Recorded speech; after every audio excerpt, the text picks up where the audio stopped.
How to recover deleted chats on Instagram. Hello everybody, welcome back to our channel. Today in this video we will guide you through on how we can find the deleted chats on Instagram. So let's go ahead and look out on how we can do so. But before that, don't forget to hit the like, share and subscribe icon and also turn on the notification bell to get updated about our latest videos. So in order to do so, launch your Instagram application and simply log in into your account. After that, you may just head over to your profile at the bottom right, and after heading over there you can find the menu bar at the top, the three horizontal lines. Just click on it, and when you click on it, you're going to go ahead and look for the option called account center here. So in order to look out for your account deleted message, you may just go to the your information and permission section, and you're going to look up for downloaded information section here.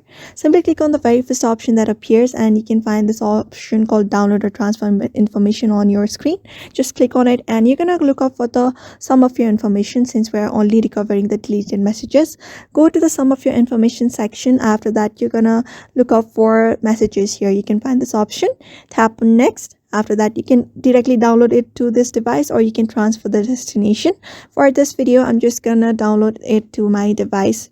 After that is done, you're just gonna notify, you may just select your email. After that, the format and the media quality of the messages that you're trying to download. After that, you can create the file.